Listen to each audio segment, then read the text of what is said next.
बिस्मिल्लाहिर्रहमानिर्रहीम। पिछली वीडियो में हमने चीफ सेक्रेटरी की पोस्ट के बारे में बात की थी कि चीफ सेक्रेटरी की जो पोस्ट है it is purely a provincial post, a post connected with the affairs of a province, और इसकी constitutional authority in all terms weather financial, legislative और एग्जेक्टिव ये प्रोविंसेस के पास होती है और ये कॉन्स्टिट्यूशनल प्रीरोगेटिव और ये इस्तेहकाक है सूबाई हुकूमत का, सूबाई काबीना का और सूबे के वज़ीर आला का कि वो चीफ़ सेक्रेटरी की तैनाती प्रोविंशियल सर्विसेज से करे।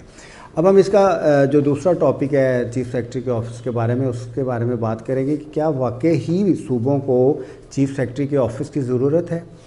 जो पहला क्वेश्चन ये है कि जब chief executive of the province सूबे का चीफ मिनिस्टर है तो क्या उसके बाद उस जैसा एक दूसरा ऑफिस रखने की ज़रूरत है। कॉलोनियल दौर में जब चीफ़ मिनिस्टर का ऑफिस या वज़ीर आला का ऑफिस अच्छे तरीके से डेवलप नहीं हुआ था तो उस वक्त एक कॉलोनियल डिज़ाइन के तहत चीफ सेक्रेटरी की ज़रूरत हो सकती थी ताकि एक फेडरल इंटरवेंशन के ज़रिए सूबों को कंट्रोल किया जा सके। ये इंटरवेंशन भी 1915 के जो इंडिया एक्ट था उसके तहत हुई थी कि आप जो इम्पॉर्टेंट स्लॉट्स हैं प्रोविंसेस की उनको फेडरल सर्विसेज के ज़रिए सेंटर से या मरकज़ से कंट्रोल करेंगे। अब ये क्वेश्चन तो अपनी जगह बड़ी अहमियत का हामिल है कि चीफ सेक्रेटरी को अपॉइंट करने की कॉन्स्टिट्यूशनल अथॉरिटी जो है वो सूबे के पास है, और दूसरा ये कि वो प्रोविंशियल सिविल सर्विसेज से ही तैनाती होगी ताकि एग्जेक्टिव जो स्कीम ऑफ गवर्नेंस है उसके तमाम जो मामलात हैं उनको हल किया जा सके।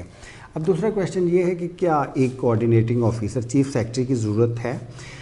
पाकिस्तान में कैबिनेट गवर्नेंस सिस्टम है। अगर आप फेडरल गवर्नमेंट का मॉडल देखें तो उसमें सेक्रेटरीज़ के दरमियान या दूसरे ऑफिसर्स के दरमियान कोई कोऑर्डिनेटिंग ऑफिसर नहीं है क्योंकि कैबिनेट गवर्नमेंट है, थ्रू कैबिनेट ऑपरेट होती है, मिनिस्टर्स ऑपरेट करते हैं।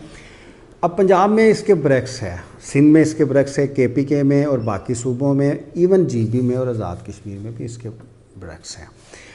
असूलन चीफ सेक्रेटरी का ऑफिस अगर सूबे में चीफ मिनिस्टर का ऑफिस मौजूद है तो इसकी किसी लिहाज से भी ज़रूरत नहीं है। ये चीफ मिनिस्टर के ऑफिस को वीक करता है। ये जो एक मैंडेट सूबे की आवाम अपनी कैबिनेट को, अपनी प्रोविंशियल असम्बली को देती है उसको वीक करता है। कैबिनेट गवर्नमेंट में चीफ सेक्रेटरी का ऑफिस की ना कोई स्ट्रक्चरल इंपॉर्टेंस है, ना कोई लीगल इंपॉर्टेंस है, ना ही कोई कॉन्स्टिट्यूशनल इंपॉर्टेंस है क्योंकि कैबिनेट ने through ministers, through cabinet members operate होना है। तो अगर आप फेडरेशन में देखें, फेडरल गवर्नमेंट में देखें, ऐसा कोई कोऑर्डिनेटिंग ऑफिस नहीं है। सेक्रेटरी कैबिनेट के ज़रिए पूरी कैबिनेट ऑपरेट होती है और अपने अपने डिवीजन्स और अपने अपने मिनिस्ट्रीज़ में काम करती है, लेकिन प्रोविंसेस में ऐसा नहीं है। अगर आपने प्रोविंसेस में चीफ मिनिस्टर के ऑफिस को स्ट्रॉन्ग करना है, अगर आपने प्रोविंशियल गवर्नमेंट्स को स्ट्रॉन्ग करना है, अगर आपने कैबिनेट को स्ट्रॉन्ग करना है तो उसको उनकी स्ट्रेंथन के लिए सबसे पहला जो ऑपरेशनल टास्क करने की ज़रूरत है कि चीफ सेक्रेटरी के ऑफिस को अबॉलिश करने की ज़रूरत है।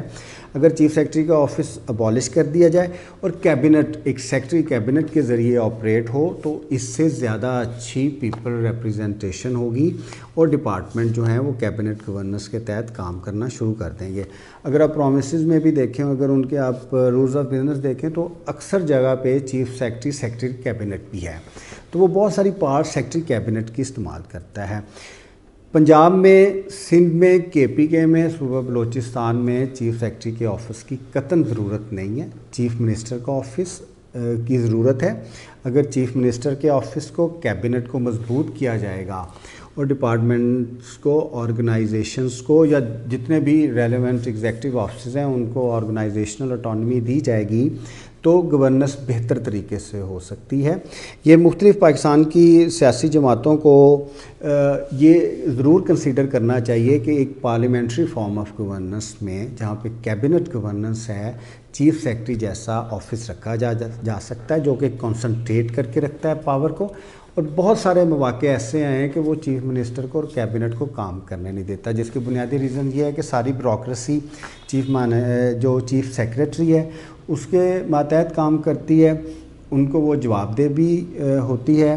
تو ایٹ ٹائمز جو لوگوں کا مینڈیٹ جن کے پاس ہے, جو کیبنٹ ہے ہماری, جو پولیٹیکل ایگزیکٹو ہے, وہ اسٹرینگتھن فیل نہیں کرتی.